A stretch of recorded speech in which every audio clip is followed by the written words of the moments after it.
Author's warning. Wanderers in the land of Osten Ard are cautioned not to put blind trust in old rules and forms, and to observe all rituals with a careful eye, for they often mask being with seeming. The Quannock folk of the snow-mantled Trollfells have a proverb. He who is certain he knows the ending of things when he is only beginning them is either extremely wise or extremely foolish. No matter which is true, he is certainly an unhappy man, for he has put a knife in the heart of wonder. More bluntly, new visitors to this land should take heed, avoid assumptions. The Quannock have another saying: "Welcome, stranger. The paths are treacherous today."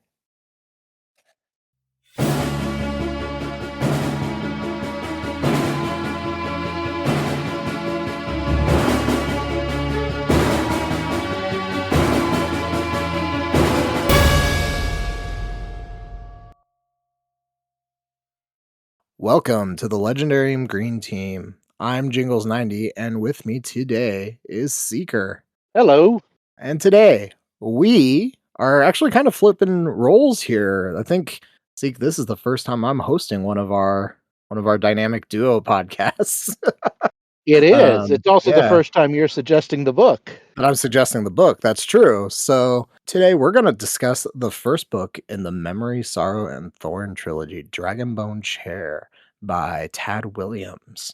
This is a book that is straddling a really fine line between being famous and being incredibly obscure, I think. If you go if you go down the internet rabbit holes, you will eventually find talk of the Dragonbone Chair and its like tremendous influence on the genre starting in the 90s. And then it tapers off for some reason. Like most people actually have not read the book. They just know that George R. R. Martin and other authors were very inspired by it. And so that's kind of why I wanted to actually get around to reading it, because I need to know, what is this uh, proto fantasy political thriller that we are giving so much credit to some of the biggest authors of the current era. And so yeah, we're gonna do the whole series. We're starting with Dragonbone Chair, and then we'll do Stone of Farewell soon here. But Seeker, what do you think? This is your first time reading? It is my first time reading. I had never even heard of it before. Oh, really? Okay. And it was interesting. I think I'm going to give it a 3.5 Okay. because it's not something about the book is definitely not my favorite, but even if I weren't reading this for the podcast, I would want to know how it finished. I'm emotionally invested in the series, if not in any of the individual characters. So I want to see how this resolves, what happens. There's a lot of questions that have been raised that I want to find out how they end, how they're tied up. I'm very interested in the not the character growth as much as the stats growth of the main character. There are some strong hints that he is more than what he appears, Absolutely. and that's always a good mystery. But it's not like Arthur, he's the king in exile and nobody knows it. No, we know who this person is, but it's like the fates are playing with him or something, and those are always interesting. Yeah. Yeah, I think that this I agree with a lot of what you said. I think reading this book for the first time, not actually really understanding, what it was about, just having heard of it around in many circles, I found myself like not particularly interested in any one character. And I do think a lot of that stems from just there are a lot of characters packed into this. My edition was 900 pages. There's a lot of characters packed into this. All of them are pretty I I wouldn't say that they're all necessarily archetypes, but they're all really dang close, right? Like Hmm. Simon, the main character, is very much floating on that Arthurian chosen one scope. Yeah. He even, he has a tutor or a teacher who like, the second I started reading about him um, and seeing, like, what his lab and his offices were like, I mean, it rang of, like, Disney's Merlin from Sword in the Stone, Yeah. right? Do you know what I'm talking about? Like, Oh, yeah. he has, like, all these magical creatures and trinkets just floating Uh-huh. around, and they're all just interesting. So it's "Oh, very what a beautiful traditional in many stuffed ways. owl. Yeah, Stuffed exactly, owl!" right? Stuffed owl. So, like, this very, this feeling of being very traditional in, like, the Arthurian sense, but then also, like, giving, like, those hints of, like, I see where George got his inspiration. Like, if that quote is held to be true, like, I can see the aesthetics and the maybe type of characters that kinda spawned out of this into A Song of Ice and Fire eventually. Mhm. And it is like there was a time when almost every fantasy was a clone of the Lord of the Rings in some way. Yeah. And even like the way Wheel of Time starts, or the way Shannara starts, or the way oh, even the Seeker of Truth series, whatever that first book is, they're very, very much wise wizard shows up, takes hero on a journey, Mhm. beginning.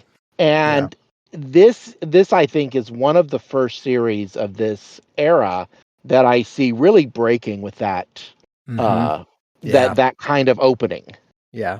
You know, it was like it's still very much a hero's journey, but the opening is all wrong. Yeah. It's all like several things are in the wrong order, shall we say. In the wrong order, and you're not being fed information in the same way either, right? Like, it's just No. things are being broken down in very different ways. There's no explicit, "Simon, you are the chosen one" moment. No, Um, in fact, it's very much the opposite for the first third of the book. yeah, it's like, "You are It's truly nothing in this yeah, society." Simon is annoying. Yeah. So I really enjoyed this. I can't remember if I gave my score or not already, but I would have given it a No, you 4 out of didn't. 5. Yeah, a Okay. 4 out of 5 stars. I just found myself, like, really enthralled. Like I said, it's a very large book. It's 900 pages, Mhm. and it Yeah, the audio was almost 40 hours. I think it was 38. yeah, so, it's taken its time, and it's Mhm. very flowery prose, it's very purple. Um I will say to that, if that's something that scares people, I don't think this book ever truly overstays its descriptors. Like, um, No, I didn't get you that know, impression. yeah, I would say, like, there are definitely authors out there who just you could say that they write too much. I Yeah. think for this, it's the opposite. And while it's flowery, no one's trying to write poetry. Yeah. You know, so that's nice. Yeah. And it does, like, and yeah, and it doesn't overstay its welcome. Like, I feel very, surrounded by the world when I'm reading this book, and I'm, like, very driven and compelled to keep moving forward. I didn't read it very fast, but I wouldn't say that's the fault of the book itself more than just, like, a personal timeline and being able to get to it. And then it has music and riddles and all the kind of, like, fun stuff that you get out of older fantasy, which Mhm. also just kinda brings it to life even more. There you know, I wouldn't say it's very Tolkien-esque, but it definitely has its moments. Yeah, yeah. It definitely falls into the older fantasy genre, Yeah. you know? Whereas I think, you know, writers like Sanderson have really taken fantasy, almost merged it with steampunk in a way Mhm. that has created this more it just has a more modern feel to it, whereas this really doesn't. This really still has an old world feel to it. Yeah. Yes, it feels very Western British style fantasy, high Mhm, fantasy. Whereas, yeah, and it's also it is a series that deals with time and the things that came before and building, like, literally building on top of those things, mhm, kind of making more of a Dark Ages styled place where technology maybe doesn't necessarily advance as fast as we would perceive it to now. Whereas compared to Sanderson, like, Sanderson's literally literally using his magic systems to become our technology, right? Like he's Mhm. finding ways to make that work into place, kind of like you were saying, it's steampunk, not high fantasy. Yeah. I actually read something about why the if you read the old European myths, or especially like European fantasy, there's a heavy theme of the glory days of the past. We used to be able to do all these great things, and that's been forgotten. And I could never understand that because I was always like, that's not really how societies work. Right. We don't just suddenly lose massive amounts of knowledge. And then it was a completely different topic, but somebody was talking about Europe in the post after the fall of Rome and, the invasion of the Visigoths and all of that. And they're like, yeah, it very much was part of Western European culture that they would see these ancient roads and bridges and these fortifications in towns and have absolutely no clue how they were built, who built them, why, or how to make another one. That it was just completely Jeez. beyond their technology. And this is what instilled that cultural sense in Europe of we have lost the knowledge of our ancestors. I was like, that explains so much So in much. Tolkien Yeah. like fantasy. Yeah. No, you're absolutely right. Because it is one of those things where, like, lost knowledge does happen, yes, Mhm. but it should not be so dramatic as to have like a full restart button in place, Right. right? It shouldn't take another But the 1,000 fall of years. Rome, definitely, that's how it happened, you Yeah. know? And then we also see it again in Europe with, when, in not in Europe, but well, Eastern Europe, Constantinople and Egypt, when they fall to Islam, the, Alexandria in Egypt and, oh, I keep trying to remember the name. Sorry, I can't help you Uh here. Yeah, it's one of the cities mentioned in Revelation, to the brothers of that city, Antioch. Oh, sure. Um, Okay. uh, Antioch and Alexandria were two of the centers of learning. It was like I don't know if in England, say, Dartmouth or whatever the famous Oxford or whatever it is in England, suddenly fell into enemy hands and the rest of the country lost access to all the knowledge there. You know, Right. that's kind of what happened to Rome. And I've heard it said that was one of the things that contributed to all the knowledge that came out of the early Islamic Empire was that they were building on all the blocks that were there and what they got from the conquest of India. And Right. so, the West attributed it to Arabs and Islam because that's how the West learned about it was through trading. But it was knowledge of Egypt, Alexandria, and India. Which we've now found out both algebra and zero most likely came out of India. It wasn't an Arab thing at all. Right. Yeah, But it mingled in some mhm. point. Yeah. Yeah, we learned it's kind of like how the Sioux got their name. Right. A neighboring tribe called them That did not rattlesnakes like and the them. French Yeah. trappers. It's like, oh, okay. So that's not what they called themselves. Yeah. But that's what they've been stuck with for Yeah, hundreds yeah. of years. Well, apparently there's the same thing in Mexico. Like apparently the tribe that everybody calls the Aztecs were actually called the Mexicos, which is why it's Mexico City. Oh, I guess I But never really thought about it. yeah, some Yeah. professor was writing a book, and in order to avoid confusion, I don't know exactly why or how. My wife told me the story. He used the word Aztec, which was like a phonetic of some whatever, whatever, and that's what everybody calls them. And Oh you my know, gosh. So, and you'll see, like, if you read this book, you'll see, like, a lot of what we're talking about is actually incredibly relevant to the Fey creatures in this world. oh yeah, yeah. Sorry, Yeah. I don't mean to sound like we're just going off on tangents. This is Oh, all no, no, no, yeah, this is interconnected with the all super characters. relevant. I mean, this whole thing is about, this whole book is about language, how it changes, how it, builds off of each other, cultures, how they Mhm. build off of each other, in negative and in positive ways. Colonial invasions, displacements of peoples.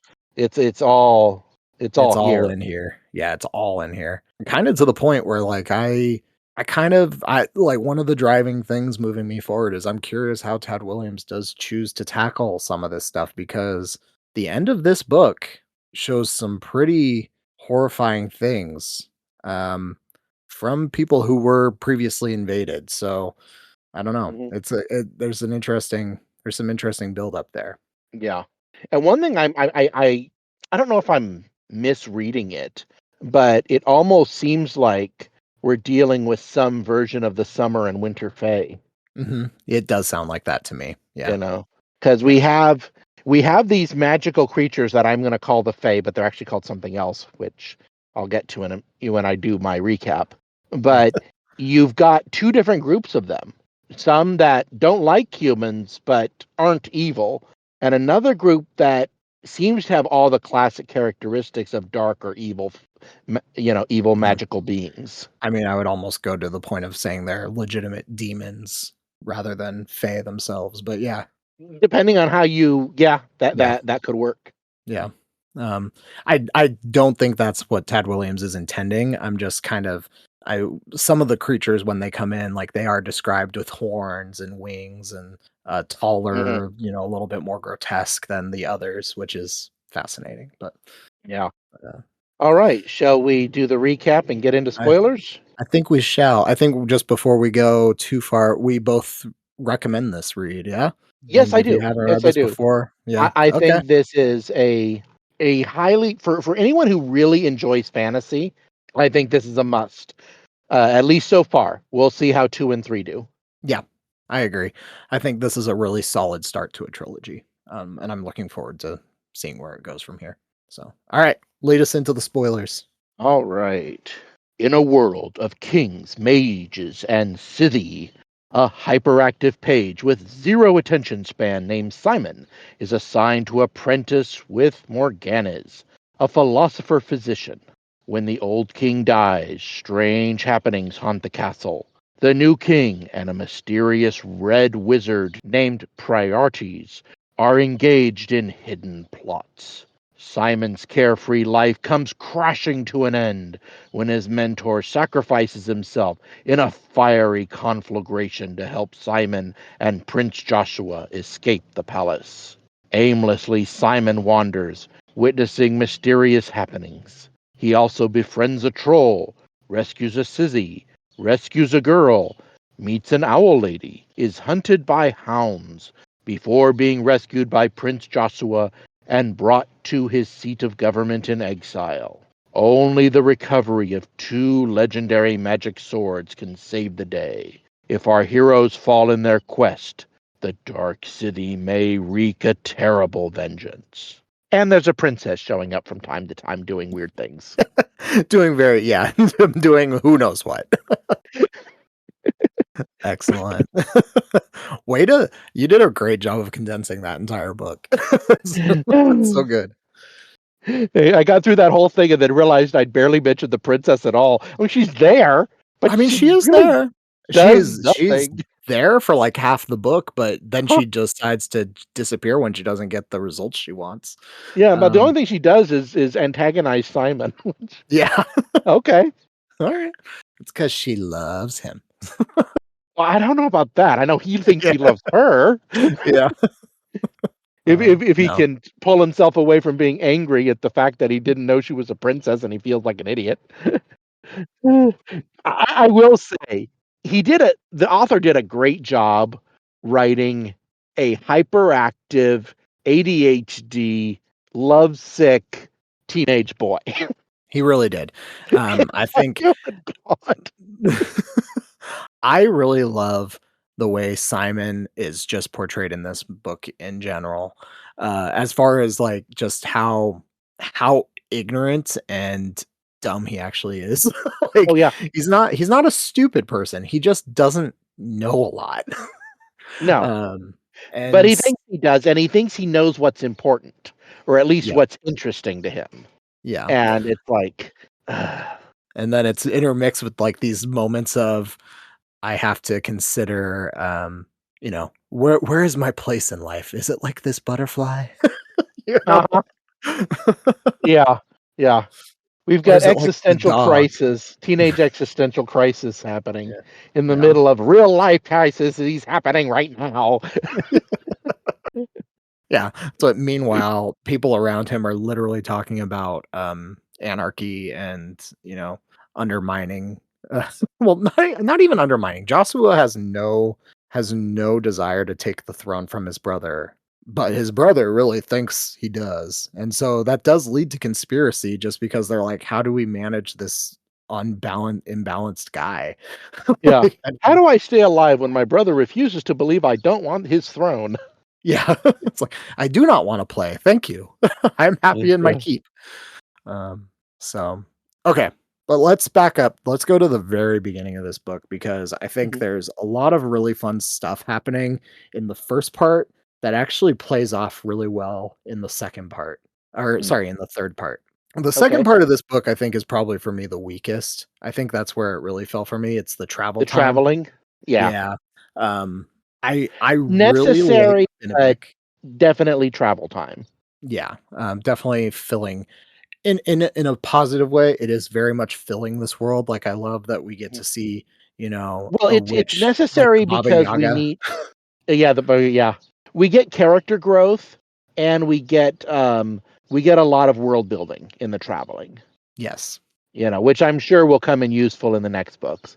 And Oh, yeah. Simon, because I mean, when we first met Simon, he he's technically a page boy or a pot boy, but it's like he's a pot boy who's never had his ears rung.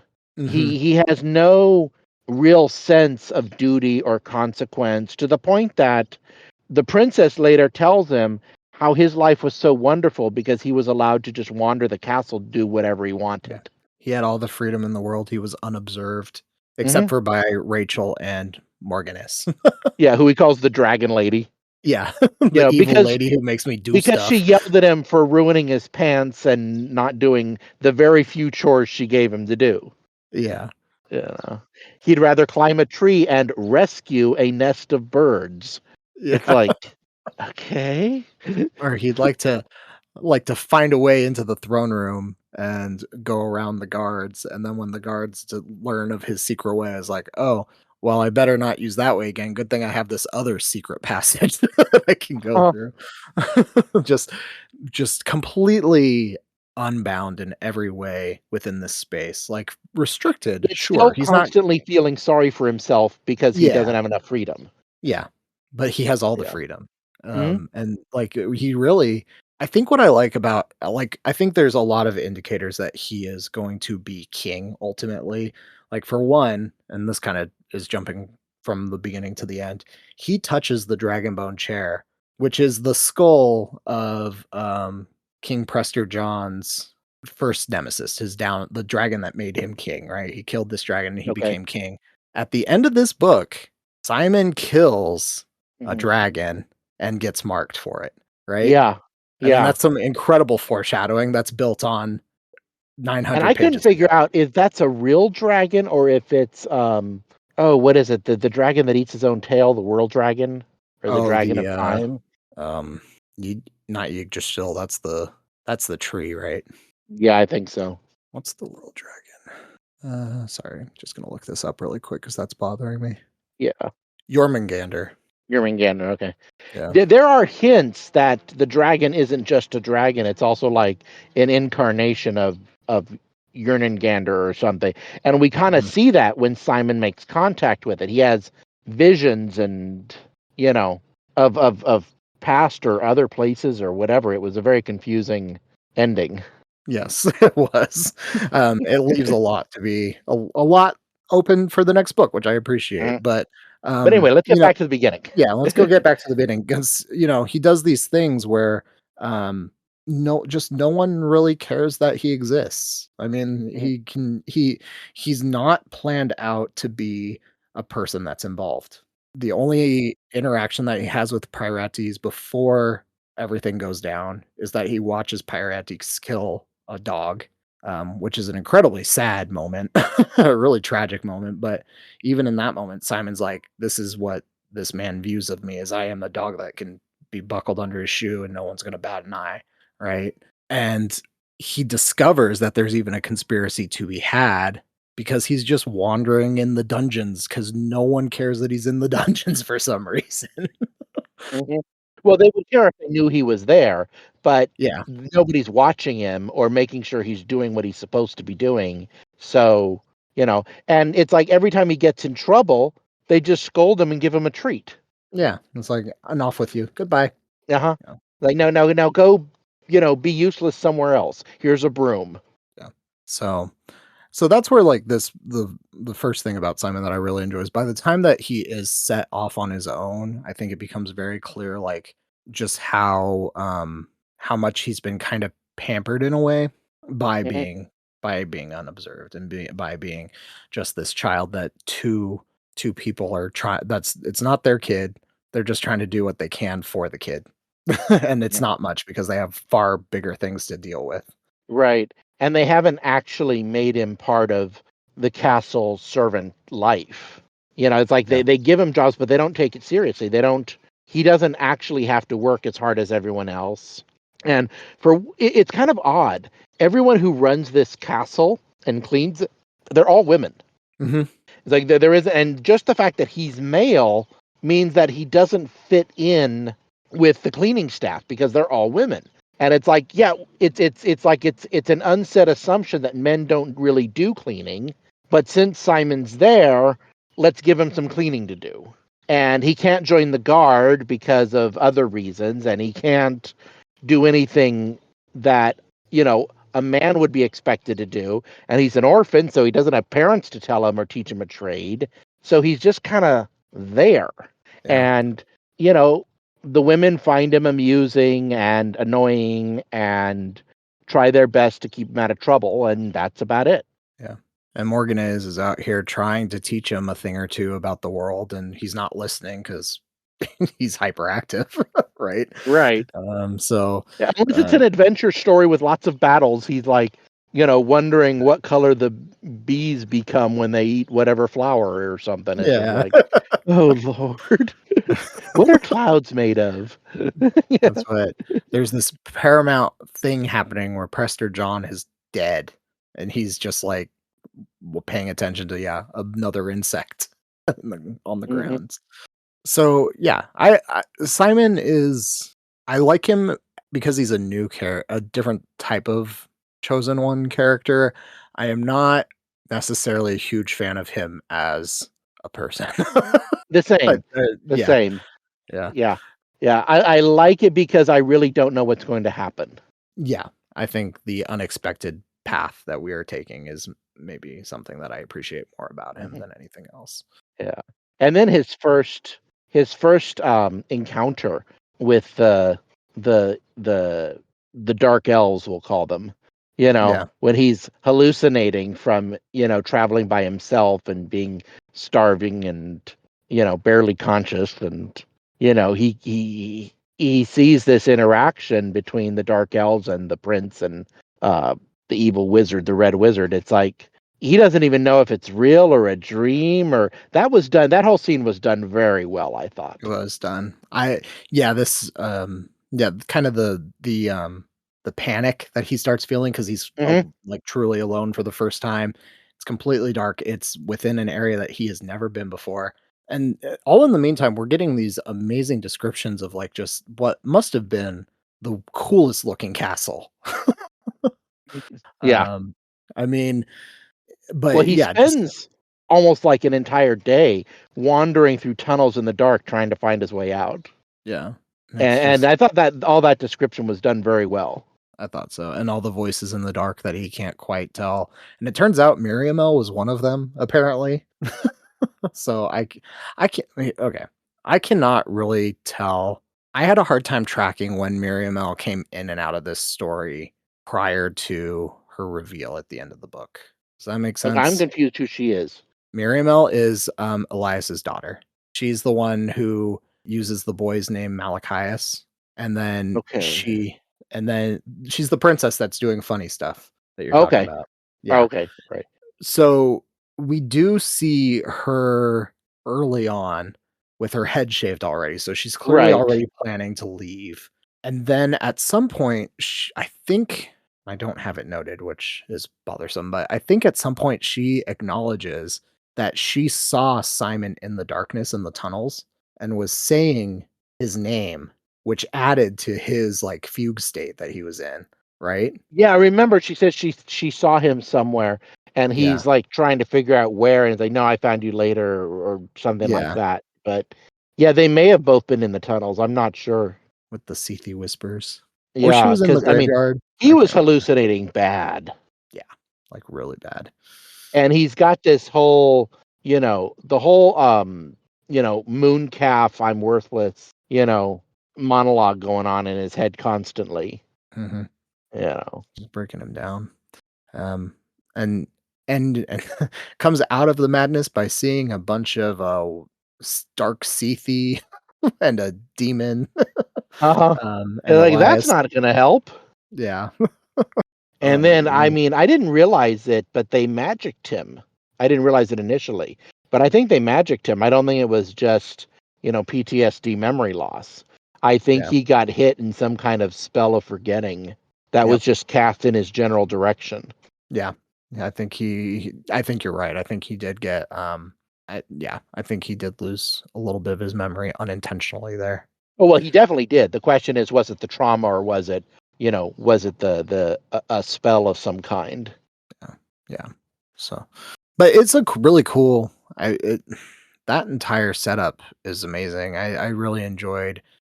Morgan is very clearly is intended to be our Merlin or our Gandalf or whatever wise one, Moraine, whoever you want to put in that role. Mhm, And the dude starts his revolution and then dies for it.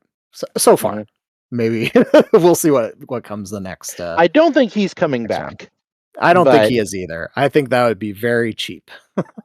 we'll see what Baba Yaga is up to later and Yeah. how things progress. Yeah, we got our other what's a Greal?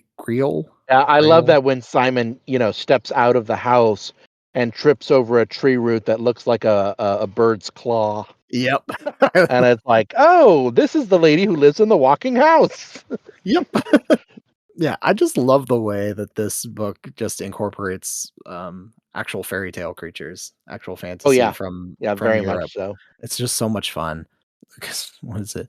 Like, I've seen a lot of people equate the Sethi to the elves, and I don't think that's totally accurate, but, uh, it is maybe the Well, closest analog. I said "fae" for a reason, because if Yeah, we say elves, we think Tolkien, and yeah. especially since the movies, we think, uh, Jackson elves. Oh, Peter Jackson? We think Yeah, Peter Jackson elves, which are very, very different from the European myths of the fae. yeah, and Yeah. these are very much a mix of, Norse Mhm. style elf. Yeah, these are more Germanic, Yeah, Nordic, fae, yeah. and, who they remind me most of are the summer and winter courts in, the Dresden Files. Yep, I think we're pulling from exactly that mythology, Mhm. you know, Yeah, I think this guy and, whoever wrote Dresden, Butcher, are pulling from the same, what's his name again? Jim Butcher. Jim Butcher, yes. This guy and Jim Butcher are pulling from the same legends, the same myths. Absolutely. So, yeah, it's cool. There there's so much the way this first act is structured, we get Simon just being Simon until the stuff hits the fan. We're a family show.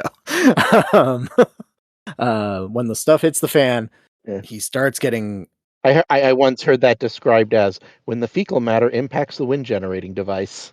there we go. I like that better. if we gotta censor it, let's make it fun, right? Yeah.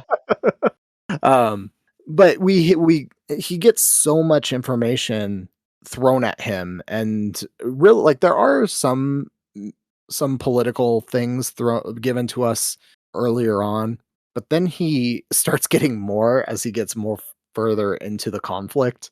And I do like just appreciate that at some point he's just like, can someone please stop telling me everything? Like, can I Mhm. can I stop asking these questions? Yeah. Because I And then don't know that if was I can. very realistic. You Mhm. know, you start off with, "I don't know any everybody knows more than me, why is no one telling me what's happening?" To when he actually realizes that the amount of knowledge he now has is giving him responsibility, which he absolutely does not want.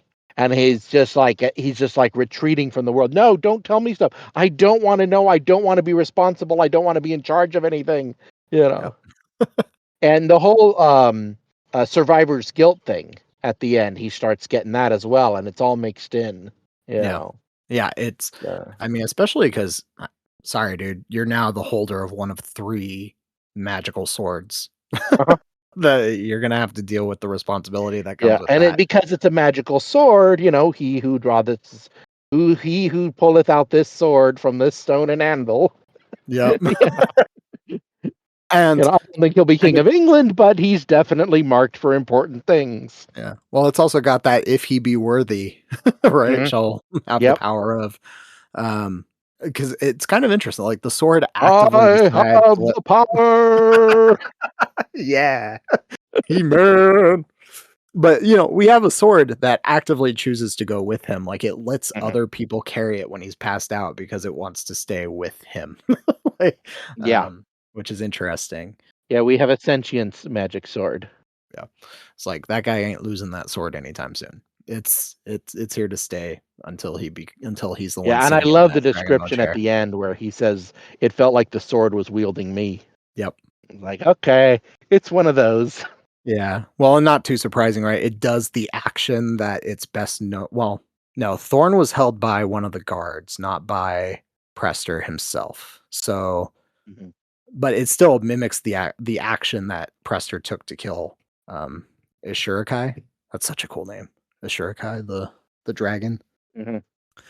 I I'm horrible at names, and when they're, like, obscure names and I'm not reading them, I'm listening while I'm driving, they just go in one ear and out the other. Not the other. I actually had to Google the wiki just to get the names and spellings, and I couldn't even remember how to pronounce half of them right now.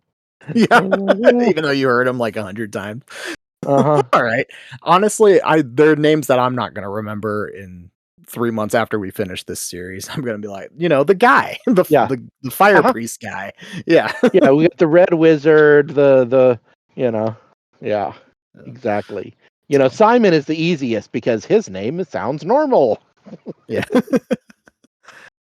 Okay. Let's talk, and this doesn't have to be a really long talk, but let's talk about this Dragonbone chair because this is one of the coolest aesthetics I've ever seen. I looked at some like actual paintings of this thing that people have done for Oh, different cool. books throughout the years. They are all rivaling the Iron Throne. I mean, That's what I was thinking. I got a just very straight up. Iron Throne feeling from it. Yeah. And a part of me is like, this has to be one of those inspirations, right? Mhm. I Oh, mean, yeah. George R. R. Well, Martin if saw you like remember the description of the Iron Throne Room, originally, you not only like, before the last Targaryen was thrown down by the Lannisters and the Baratheons. the Baratheons, yeah. Um, they had the skulls of their dragons in the throne room going down the hall, and they Yep. actually stacked them biggest to smallest because as time went on and magic disappeared from the world, the dragons became smaller and smaller. And so as you approached the chair, it was lined with these skulls that gradually got bigger the closer you got to the throne room. Yep. And, that is an awesome description, and I wouldn't be surprised if it was inspired by something like this. Yeah. I mean, yeah, I got to assume it was just because of how they both hit they both hit a visceral point in the same way, right? Like this is Mhm. an epic thing that you haven't necessarily seen before. And it's incredibly fantastical. Like probably not the most reasonable thing to do is to take a dragon and turn it into a giant throne and try to build that. Like I'm just Yeah, trying to think of, like, the mechanics of getting that put together. that would be tricky. Yeah, but anyway, I really like it, and it's one of those things that I think does And the description doesn't mention cushions or pillows anywhere, so nope, you're just sitting right on the rib cage. like, Um, "Oh, okay."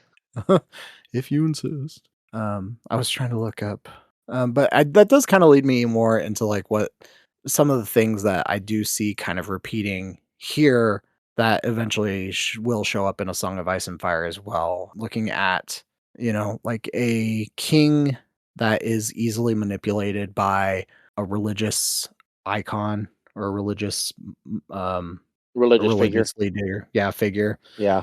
We see a part of that family not wanting to take up the throne in any way. They're like perfectly content with being in the background, but being punished for that Mhm, in some ways. Like Joshua's an interesting character because he would prefer inaction in almost every case when it mhm, comes to his brother, but he keeps getting forced into these situations. And then like, he's also given, like, this really simple but very evocative image where he has only one hand, and that hand has a cuff and chain attached to it because he mhm. refuses to get rid of those because he wants Yeah, to be I kept trying reminded to figure of out the how the power. cuff and chain stayed on his arm, Yeah. but yeah. I got to assume that he's just dealing with the weight of that. Mhm. But he's a character that clearly, you know, he's stubborn in some ways, as Miriamel soon discovers, like, she wants Oh, his he's help. extremely stubborn, Yeah. yeah, She wants his help, and he won't give and it for and, shield for um, other family. he's also very, like, hyper focused, you know? He doesn't listen to the princess, he doesn't listen to his wife, he doesn't listen to anything that's not directly related to what he thinks is the most important thing in the world right now, Yep, you know? on this Which, side. okay, been there, done that. Yeah, My wife will attest. yeah. Think we've all been there at some point, yeah. It's a very male, what do you call it? It's one of our greatest strengths and weaknesses, I think, Yes, as men. We tend to hyper focus. It's just a thing we do. yep. Especially if Yeah. there's, like, a very specific problem to be solved, right? Mhm. I can figure out how to make that thing happen. It's the modern equivalent is the guy who spends $400 on hardware and equipment to fix a problem when he could have spent 50 by having someone else come out and do it, you know? Yeah, yeah, The male been math. there Yeah. too. I taught Uh, myself how to use copper compression fittings by buying the same fittings 3 times. exactly. I Yeah. have, I've had to replace, one of the pipes that hooks up to my sink, and I've had to learn that, things come in very similar but different sizes, and that Yes. means 4 trips. Yep. Yep. Yeah, So, that's definitely a thing we do. yeah. Yeah. So But then now so we know how to do that. exactly, and it's not gonna be made the mistakes are not gonna be made again. Mhm. Um, so, yeah, so I really like the family dynamic here, because you don't get too much out of Elias and Joshua other than what Simon sees until the very end. The book does a really good job of opening itself up more as the book progresses, to the point where, like, we're getting perspectives where Simon isn't even in the room. We're seeing things that are very well gonna build into storylines in the future. And I also really like that, I actually feel very comfortable with this book because there is plenty of wrap up for this particular part of the story. And there are also things that are left open that I believe will very much be addressed down the road. Yeah. Oh, I uh, didn't think this book wrapped up much at all. I thought it left on a perfect cliffhanger. Yeah, everybody's just like, "Okay, we're gonna go in this direction now." But that's, in my mind, that's the only wrap up we got. but I mean, there is like a very clear story. Well, I know. So this is where this is maybe a little untrue, but um, the story of getting Thorn is wrapped up, right? Like we didn't know that True. was necessarily where we were headed, but it But did I mean, that's get only there. part of the book in the last quarter of the book. Yeah, The quest for Thorn is literally the 3rd act or 4th act or whatever, yeah. you know? When we're doing the And riddle solving, so yeah, and so for me, instead of being an ending of, like, getting the McGovern, to me, acquiring Thorn is the beginning of Simon's 2nd act. okay, yeah, I can see it that way too. I mean, So it's a that's why I it's a said, "Now we're gonna go in this direction." It's yeah. like, "Okay, now Simon's got a sword, we gotta see what he does with it," because it's just, "What the?" you know. And the princess, how I can't remember her name, uh, Miriam. Miriam, yeah, is she in danger? Is she okay? What's the deal with the pickpocketing priest? With You Cadrak. know, Yeah. yeah, that's left wide open. Yeah, do you think he is kind of a fallen king in some ways? Like, No, I I think don't he was a priest somewhere who may have lost his faith yeah. because he bumps into somebody who recognizes him and he pretends it's not him. Mhm. But it's a royal So, person, right? So, yeah, well, um, yeah, but it was like from one of the duchies or something. You know, okay. it was like one of the lords from one of the neighboring feudal, because it's very much a feudal system here. Absolutely. There's the high king, but each lord has their own army and their own, you know, retainers and stuff. And so one of these princes of one of these dukisms or whatever they are recognizes him and is like, "Hey, aren't you so and so?" And he's like, "Nope, never been there." Sorry, not me, and that's the last we hear of either of them, so we have no Yeah, idea where that resulted what that yeah. resulted in. It's obviously a foretelling for something that's going to happen later on. Yeah. It's a He's hint clearly at gonna his. yeah, he's gonna play a key role in some way. I Mhm. mean, Yeah, I don't it's no surprise that he met Simon and then met Simon again and then ended up with the princess. Like, yeah, that's just too coincidental. yeah. But No, he's definitely, you know, he's definitely a gun sitting on the mantle. yep. You know. Absolutely. Like, okay. So, is there anything else in this first part you wanna talk about before we probably move really quickly to part 2? Um, I mean, other than the whole encounter with the Fae that he rescues, is that part one or part two? That's part 2. Okay, So, yeah. then no, I'm good. Okay. You're good. Alright, cool. So, yeah, so part 2, takes place we were talking about it a lot. So it's right after he sees Elias and Pyrates, get Sorrow, Mm, and then he runs away into the forest. And right, then he spends, I think it's a couple weeks out in the forest alone, and he's starved and exhausted, stealing food and clothes and stealing whatever he can yeah, from local farmers from and local farmers. Yeah, just being an absolute mess of a person.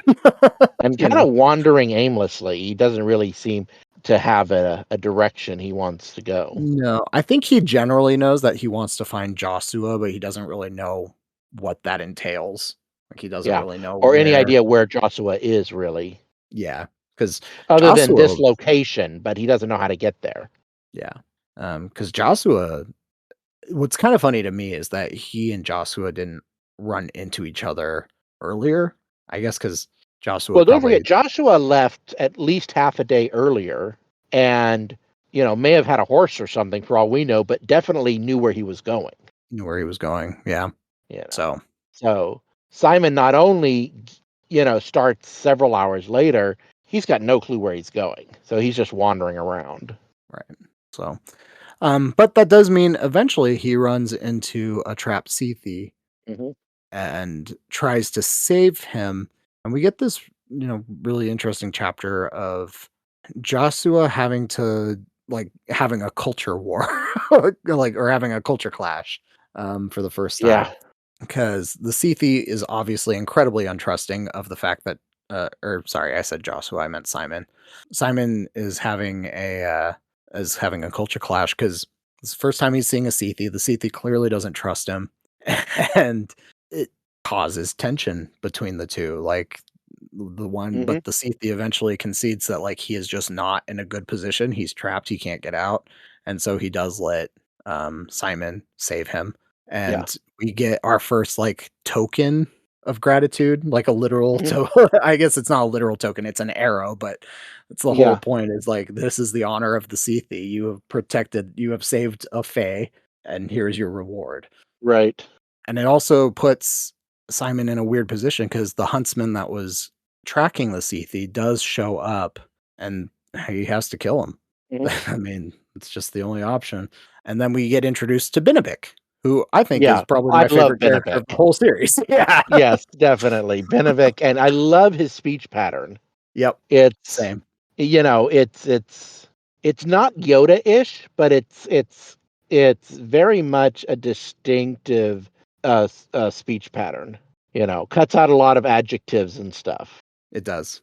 Yeah, it has a way of wrapping around a point without prolonging getting to the point. I don't know if Mhm, that makes sense, but I really like the way that he speaks, and it actually does remind me a lot of this is more I don't he's very specifically called a troll, and I don't know if this is totally accurate, but it reminds me a lot of, like, Norwegian trolls okay. because I they're wouldn't typic know. you wouldn't know? Okay. I Yeah. so I think He's on definitely not your classic like, English troll, you no, know? no, he's The not, you know, like, this big the big brute under the bridge with the club. It's like, "Nope, yeah, that's not him." this kinda blundering monster. Uh-huh. No, this is more like "I a smell the blood of an Englishman." yeah. No, he's more of a I'm mixing a ton of He's different things small. here, but he's like a druidic troll. Yeah, like he's Yeah, smaller, he has like a distinct hairstyle, he's very decorated in different natural very well artifacts, very educated. well educated. Yeah. Um, and it just I think in the Discord at one point when I was kind of giving my brief review of this book, I said that there was a creature that triggered a lot of nostalgia for me, and it was Benevik because this is just like what I kind of grew up with as my image of trolls before the Tolkien version kind of just started Mhm. taking things over in a big way. Right. And yeah, and I really enjoy him. I think he's a really fun character. I really like that. It's funny, you said Tolkien, but my default for trolls is, uh, oh, what's his name in the Night Watch, in the Discworld? Oh, I don't know. Um, oh, The Discworld can't troll? remember. Yeah, he's made of stone and their teeth are diamonds, and Oh, every time he becomes a member of the Night Watch, and every time he salutes, he knocks himself out. is it, Detritus? Yeah, detritus. Detritus? Yeah, Okay. detritus the troll, yes. So that's what that's my default image of a troll is detritus. Oh, funny. They're basically sentient rocks and they eat silica, Yeah, you know? that makes more I think that's more traditional. I think this version of the troll that I'm thinking of is more something that was honestly maybe kind of formed out of a marketing style of the '80s and Mm, '90s because it's very much reminiscent of, like, the troll dolls, you know? okay, yeah, Yeah. Um, yeah. I just remember as a kid, I had a VHS that my grandpa got me while he was visiting Norway that actually like had this style of troll in it where they were just kind of walking around in nature and they were trying to stop technology function basically. Like, like they had like the evil trolls and the good trolls, and the evil trolls were the ones that were building things and tearing down the forest. And it's very familiar Uh-huh, discussions around these types of creatures, but right. um, yeah, so I mean, and that goes that again, that theme in fantasy goes back to the Lord of the Rings. I mean, what is uh what is Saruman doing at Isengard if not, the Industrial Revolution? right. You know. Yeah, very against But I was just listening to uh this is a tangent. I was listening to a podcast recently that was discussing The Hobbit, and someone brought up J.R.R. Tolkien's letters to Christopher about like his just weird hatred for planes and how planes are like a dark force and an evil tool. okay. And yeah. I was just Well, like, now we know where all right. the the oh, the flying dragon things. Yeah, the Nazgul. The Nazgul, yeah. I was just like, Which, "I I mean, don't know, man." during World War One, not only were they this novelty that nobody had gotten used to, but they were literally death from the sky. Yeah, They were dropping fire bombs and, doing machine guns and stuff from these things. yeah, So, yeah, okay. destructive tools, and I think for me, it's like the weird juxtaposition that, like, your son is fighting in World War II, like you fought in World War One, but you don't like what he does because he's using a new tool, which, again, it's a tool of war, so not maybe something he's a huge fan of to begin with by Right. default, but then kind of blanketing that across the other uses of the plane that were coming into style at that exact God, same I moment. I just had a bit of an Yeah. epiphany. Well, it's just I've thought of, the average depiction of World War One generation and the World War II generation, in the US, they're the greatest generation, but they're also like depicted as being emotionally unavailable. The classic, the Mhm. dad comes home from work, sits on the couch and drinks beer, falls asleep to the TV. Yep. And I got this epiphany a while back. All these dudes those are classic PTSD coping mechanisms. Oh, yeah. It was all And mishandled, right, but mishandled nobody treatment. really discusses this. It's funny, every person I've mentioned it to goes, "Yeah, of course." And I'm like, "Yeah, but it's not anywhere in the stereotypes of them. It's just this is the way they act because they're jerks." And it's like, "No, this is the way they act because they're all severely traumatized." But then Yeah. get this, they were they were raised by parents who'd been in the trenches of World War One, and then they grew up during the Great Depression. Mhm. It's like, no wonder that generation was, it's like they were survivors. They were the You're one ultimate survivors. Absolutely. I mean, you're coming back from war wondering what you did it for, and then, like, your entire country collapses, Mhm. on its own of Well, its own after the doing. Spanish flu wipes out half your Yeah. friends, Yeah. Yeah.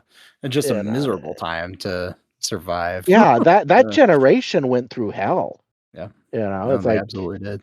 I mean, and as someone whose grandfather was an alcoholic, who very much was that stereotype, it's like, wow, you know. A little bit I I of don't know reflection. if I don't know if, coming to this would have helped or not when, relating to him when I was younger, but, he just yeah, he'd he'd come home, sit on the couch, chain drink beer, and, kinda bark at you if you did something he didn't like, and that was It's about rough. it, you know? Yeah. That's too bad. I mean, that's really rough because yeah, it's like then that starts affecting you directly, right? And you start wondering like what could have been different and things like that. Well, Or trying to I mean, just learn not to cope and really. accept. No? Yeah, I mean, for me, that's just who he was. I never really thought about it. It's only as I've gotten older and I learn more about not just the history of them, but the way humans react to various stimuli that I've started to put this stuff together. And if anything, it's given me a greater level of sympathy. Yeah, that's great. I think it It's should. just, I mean, they went through hell. yeah. So, and then had all their boomer kids blame them for the prosperity they fought so hard to give them. Yeah. You know, it's like that could not have been. As a parent now, I know. I can't imagine if that's how my kids thought of me. You know, but I Right. know for at least a time that's definitely how my mom thought of him. You know, so Yeah. as some materialistic traitor to nature or something. She was a flower child. Sure. Does got not right remember high school. got right into the '60s with a with a Oh, boom. yeah. Yeah. Yeah. So, So, yeah. So, but and yeah. Anyway, thank you for a little entertaining that tangent. I do think yeah. it does come to the y- this weird like it's not weird. It is trying to give another perspective on the same lore, the same mythology, Mhm. these trolls.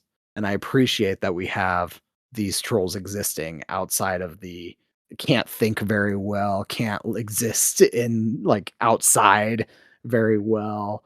Like, like the- I think the trolls in Tolkien, they aren't allowed out of caves during the day. Right, This yes, troll if the just sun hits them, thrives. they turn to Yeah, stone. Yeah. yeah, Yeah, and in the Disc world, they're extremely stupid. We eventually find out that if they wear this cooling apparatus on their heads, they can think better because it cools their silicone circuits. it's amazing. So, yeah. The Disc world is great. But yeah. One thing I do wish that we learned more about this troll's biology. All we know is he's shorter than Rincewind. He's Mhm. light enough to ride a wolf, and Yep, he eats organic matter.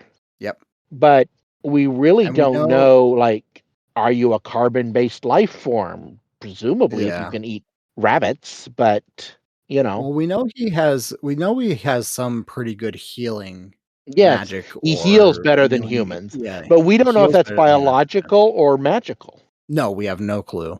I would kind of assume it's magical, but that's just on the basis that we don't seem to be breaking down biology in any In any way. Well, it well, also could be that we've just read a series of books where connections to the magical field causes you to heal faster. right. There's that too. You know, Yeah. It could all be coming time back together, right? uh, So, but yeah, I really think part 2 at its strongest is when Benebik is doing his thing. oh yeah, Everything else, like now this is where, like, I can't even remember names, is, like, the people that are hunting them, I just do not really care about that much. no, Like, they're just kinda no, I just they're refer to them as the huntsman, yeah, the they're just huntsman and the demon shadows. hounds. Yep.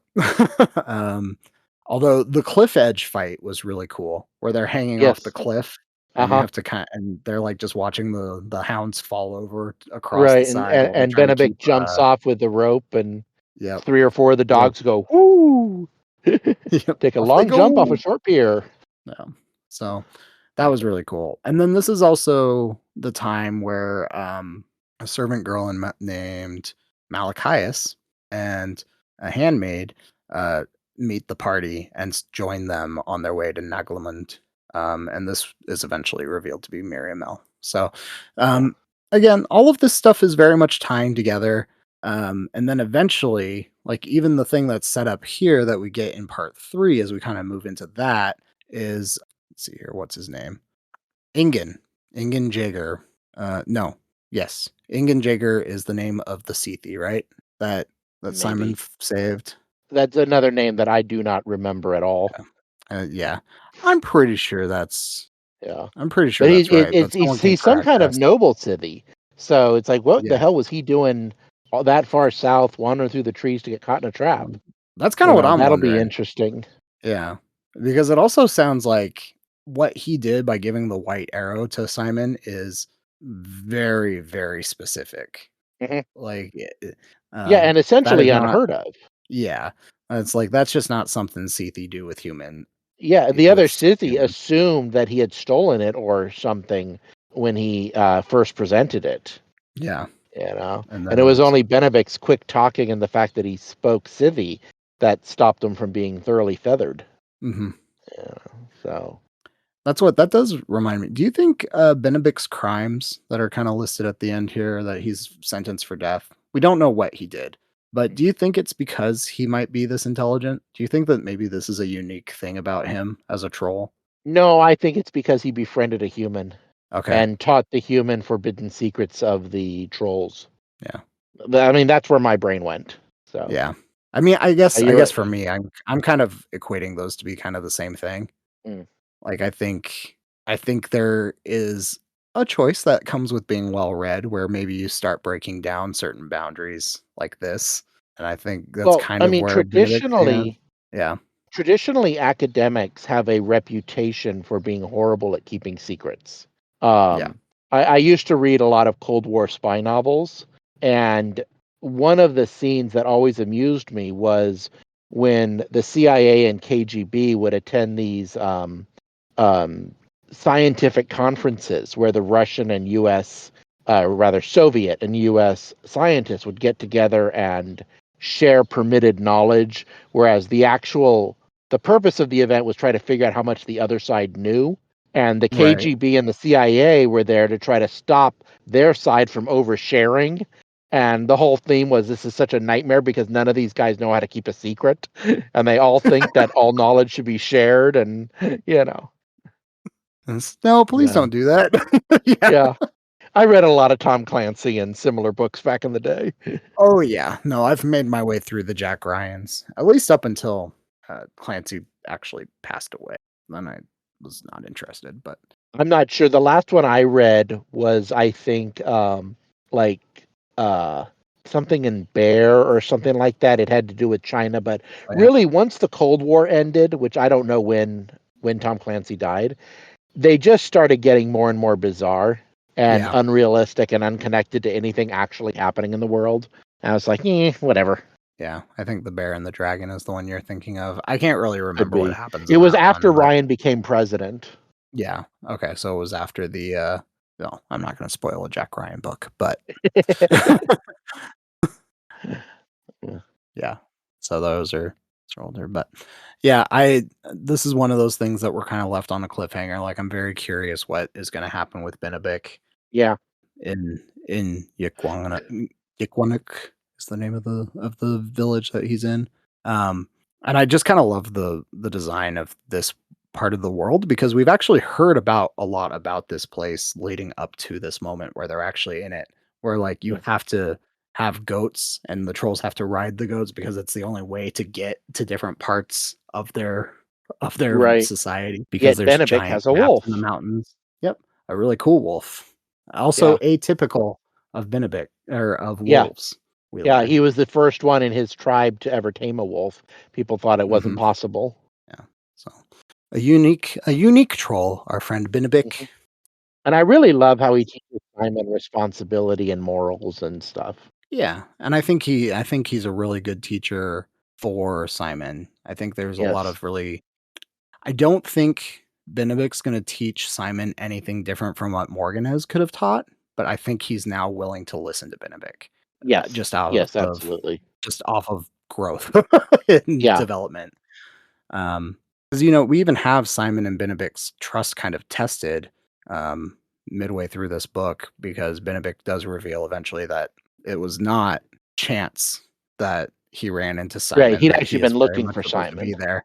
Yeah, Yeah. and Simon did not handle that great until, there were bigger things on his mind, and then he kind of realized how stupid it was for him to be mad about that, so Mhm.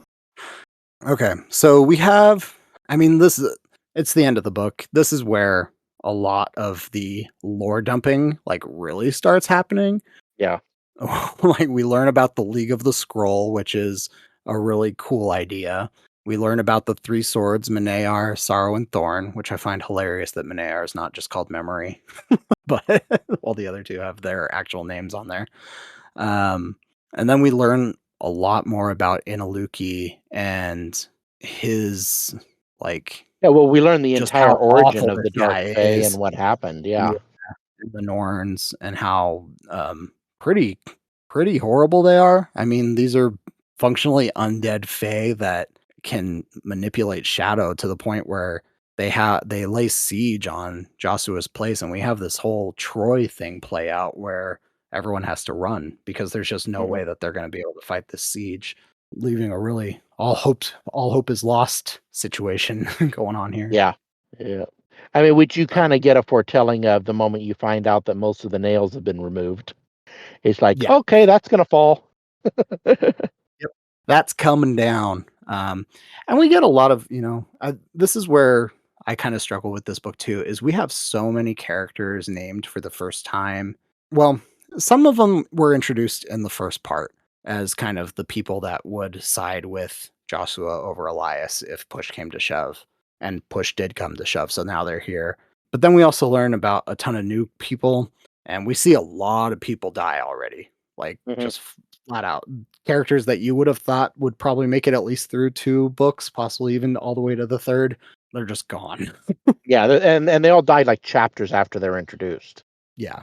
So, it's really hard to keep track of the names, but again, this is kind of like I kind of feel grateful that I was reading George R. R. Martin already as an adult, like, because it fully prepped me for this style of writing Mm. in a way that I may not have been if I just chose to pick this up as one of my earlier fantasy reads as a child. It's definitely not a child's book, that's for sure. No, it is not. So, all right.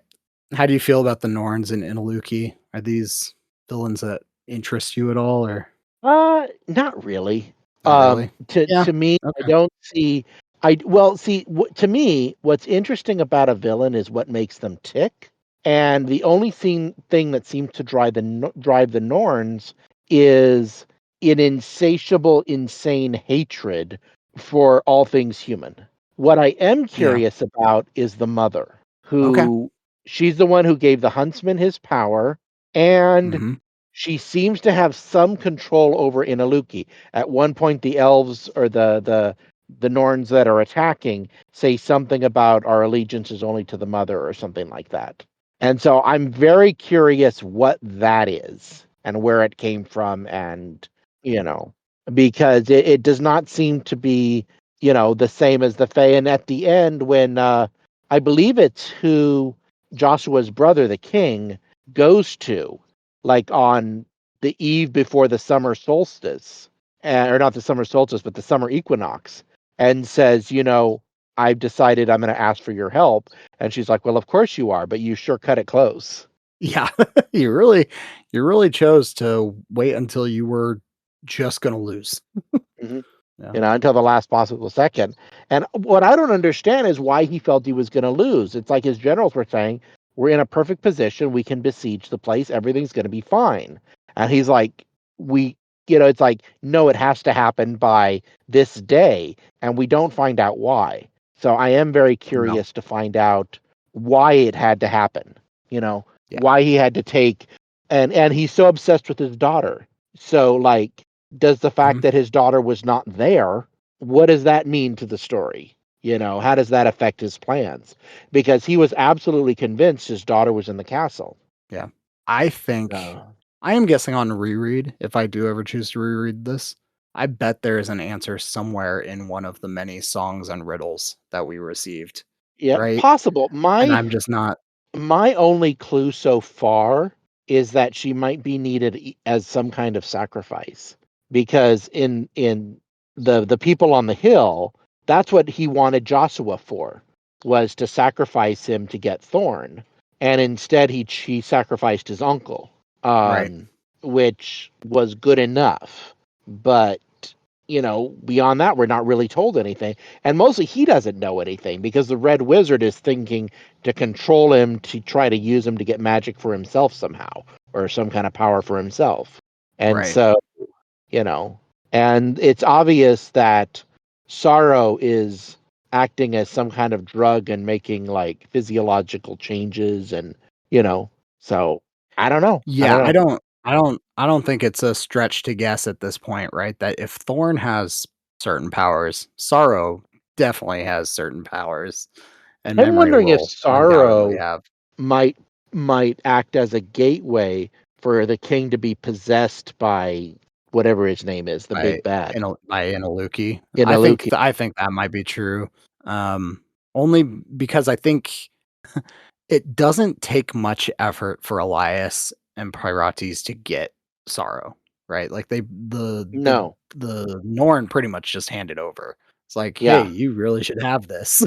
All you got to do is kill your uncle, and here you go. Yeah, yeah. It's like, It's gonna be a okay, like, its power as a corruptive sword is, it's very evident even if we don't fully know what that power is at the moment. mhm, yeah, Um, absolutely. and I'm definitely looking forward to what's gonna probably be some nautical adventuring, right? Because memory is was sunken Oh yeah, it into was the sunk in bottom the of the ocean. ocean. So yeah, there are Yeah, that might be interesting. How do you get to the bottom of the sea?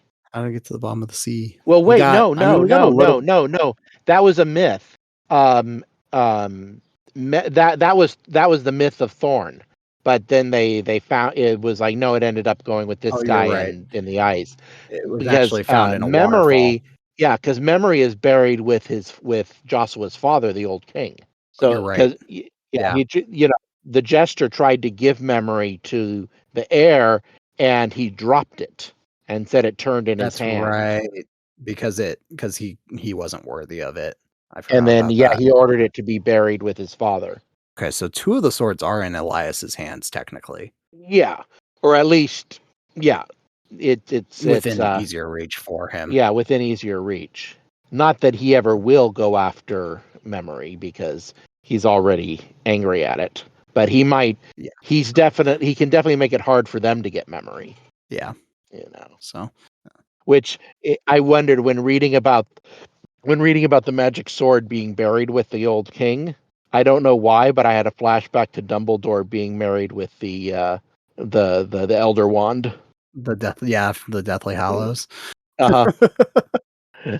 I don't. There's no real connection, but for whatever reason, my mind No. associated the two. J.K. Rowling was also inspired by Dragonbone Chair. You've heard it here I, I I am sure that this is not the only book where a king is buried with a magic sword. with the magic sword. Yeah. Probably not. Yeah. So, okay. Well, yeah, so the last act really is just like the full-on adventure Mm, piece where we get the artifact and we get into our all hope is lost moment, and then we have a giant cliffhanger where Simon and crew are stuck. They're in prison being held by the yeah. trolls. I mean, it's a They really great setup for your control. second book. Yeah. Yeah. Yep. It's a really great setup for your second book. And I this maybe not be might not be the longest we've ever chatted, It's pretty but close. we are hitting 2 hours. Yeah. Yeah. So I think unless you have anything else you wanna bring up, you wanna do some quick predictions? Predictions. Let me see. Um, I predict that Simon is unlikely to marry the princess. Okay. I don't see that one happening. You don't see that one Um, happening? no, I just don't. I kind of see it happening, but in in solidarity with you as a book that has clearly been trying to break typical traditional story archetypes, I will agree. I don't think they do get Okay. together.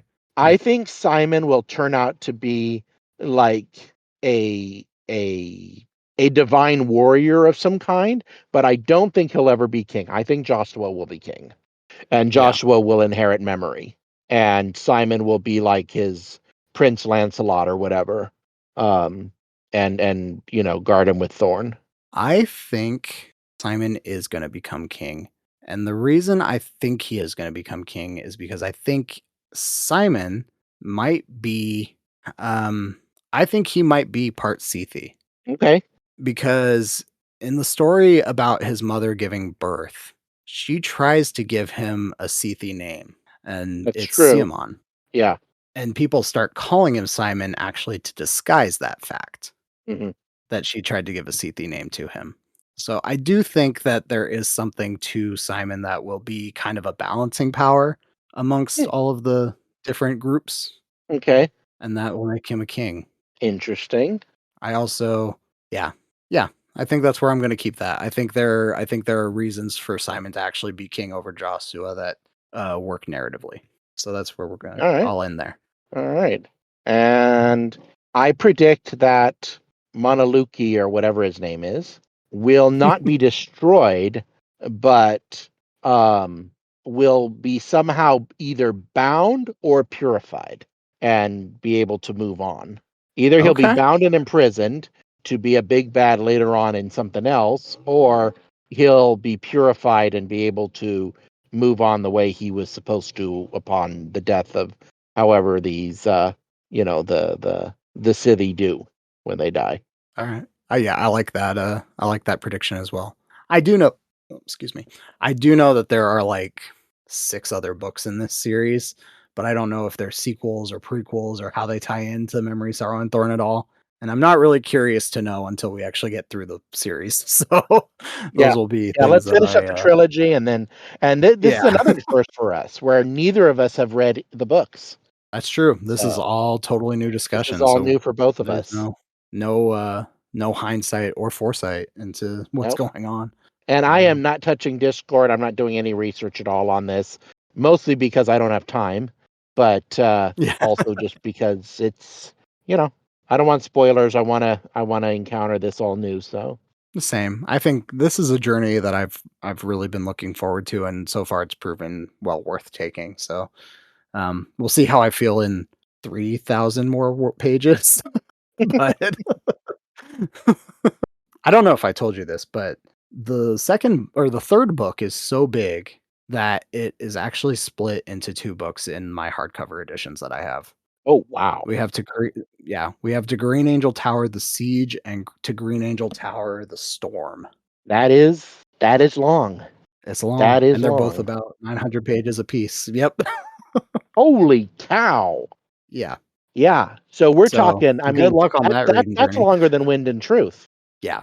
Yeah. I think I know you and I prefer talking about a single book on as a whole, but for Mhm. that one, we might actually We need to might have to consider break it. Yeah. Yeah, breaking we'll it. we'll see how it Yeah. goes once we've read the first of the 2, and we'll Yep. decide then. Yeah.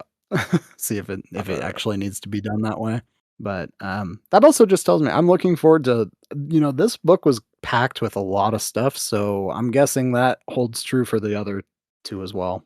yeah, and it's an interesting world. I am very enthusiastic about seeing where this goes and what happens and learning more about the magics and the politics of it.